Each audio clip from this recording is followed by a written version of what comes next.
Hello everyone. So simple ম্যানোমিটারের আজকে problem নম্বর 2 আমরা solve করব। এর আগে প্রবলেম নম্বর 1 যারা দেখেন নাই দেখে নেবেন, খুবই সহজ simple math. Simple manometer as simple, নামেও সিম্পল, কাজেও সিম্পল। ঠিক আছে, খুব সহজে এটা আমরা প্রেশারটা নির্ণয় করতে পারবো। শুরুতে ম্যাথটা পড়ে নেওয়া যাক। The pressure of water in a pipeline was measured by means of a simple manometer containing mercury. The reading of the manometer is shown in figure below. Determine the static pressure of water in the pipe in terms of head of water in meters and kilopascal. So দুইটাতে বের করতে হবে আমাদের, head of water হিসেবে এবং আরেকটা কিলোপ্যাসকেলে আমাদের প্রেশারটা বের করতে হবে।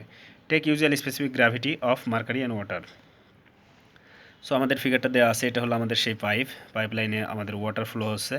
Water in pressure of water in measured, এই যে আমাদের পাইপ লাইনের যে ওয়াটার প্রেশার সেটা আমাদেরকে মেজার করতে হবে। কিসের সাহায্যে? এটা by means of simple manometer, যেটা সিম্পল ম্যানোমিটার এবং কন্টেইন করতেছে মার্কারি। এখানে আমাদের যে লিকুইডটা ব্যবহার করা হয়েছে ম্যানোমিটার টিউবে সেটা হলো আমাদের mercury. The reading of manometer is shown in figure. রিডিংটাও দেওয়া আছে এখানে 40 মিলিমিটার আর এটা 80 মিলিমিটার। সো এটা আমাদের দেওয়া আছে। এরপর বলতেছে এটা ডিটারমাইন করতে হবে pressure of water in the পাইপলাইনের এই প্রেশার আমাদের নির্ণয় করতে হবে ইন টার্মস অফ কিসের ভিত্তিতে? এখানে হেড অফ ওয়াটার হিসেবে এবং কিলোপ্যাসকেল এককে। Take usual specific gravity mercury on water. তাহলে এটা আমরা পূর্বে ম্যানোমিটারের যেই থিওরি ক্লাসটা দেখছিলাম, থিওরি ক্লাসটা যারা দেখেন নাই দেখে নেবেন। ওটা দেখলে এটা সহজেই আমরা এই ম্যাথটা করে ফেলতে পারবো। জাস্ট এখানে যে আলোচনাগুলো কিন্তু আমাদের থিওরি ক্লাসে করা আছে। তো এখানে আমরা ধরে নিয়েছি এটা কি? প্রেশার ইন দ্য পাইপ, মানে fluid pressure in the pipe. Okay, এবং পি ওয়ানটা কি? এখানে pressure in the left limb due to pressure head H1। ঠিক আছে, এখানে H1 যে প্রেশার হেডটা, এই হেডের কারণে আমাদের যেই প্রেশার লেফট লিম্বে, ঠিক আছে, এতটুকুতে H1 হাইট, এটা আমাদের হাইটটা কত? H1। এখানে ডেটাম লাইনের উপরে লেফট লিম্বের যে উপর যে হাইটটা সেটা হলো H1। এই H1-এর জন্য যে হাইট সেটা হলো P1। এখানকার জন্য আমাদের P1টা আমরা বের করব। এরপরে আমাদের যেই H2 এর জন্য যে হাইটটা, H2 এই হাইটের জন্য আমাদের যেই প্রেশার এখানে মার্কারি প্রেশার, সেই মার্কারি প্রেশারটা আমরা P2 সেটা আমরা বের করব। এবং ρ1 হলো আমাদের ওয়াটারের ডেনসিটি এবং ρ2 হলো আমাদের মার্কারির ডেনসিটি, যেটা আমরা জানি নোন ভ্যালু। এরপর জি হলো acceleration due to gravity 9.81 metre per second square. তাহলে এখান থেকে ফিগার থেকে আমরা থিওরি ক্লাসে যেভাবে আলোচনা করেছি ঠিক সেভাবেই পি প্লাস P1, এই পি আর এই P1 এই দুটা মিলে কি হয়েছে? P2 হয়েছে। কারণ এখানে পি এবং P1 এই দুইটা আমাদের যে প্রেশার, এই প্রেশার এখানে প্রযুক্ত হয়েছে, হওয়ার কারণে কি হয়েছে? এটা মার্কারিটা উপরের দিকে গেছে এবং আর যাচ্ছে না। কারণ কি?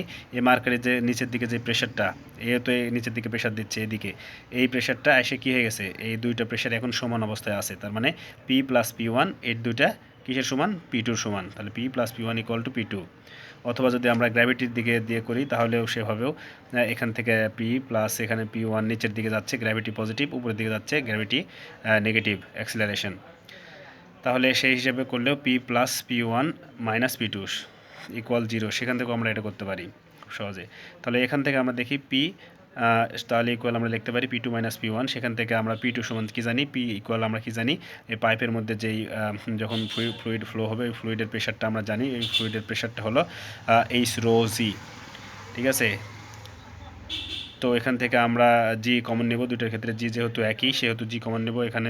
এরপরে H2 ρ2 মাইনাস H1 ρ1, এরপরে জাস্ট ভ্যালুগুলো বসা দেবো। 9.81, H2 এর মান আমাদের মিলিমিটার থেকে মিটার একক করলে 0.08, এরপরে ρ2 এর মান 13,600 মাইনাস H1 এর মান কত? 0.04 সরি, এই মাল্টিপ্লাই ডেনসিটি অফ ওয়াটার 1000।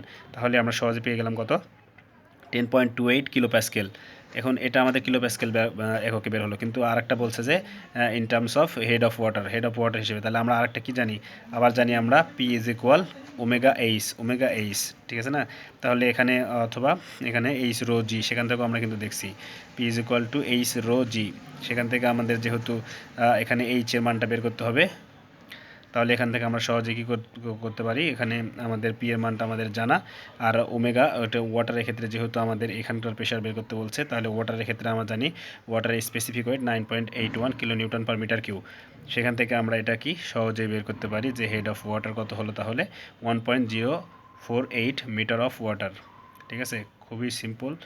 আশা করি আপনারা বুঝতে পেরেছেন। যদি কোনো সমস্যা থাকে অবশ্যই বলবেন।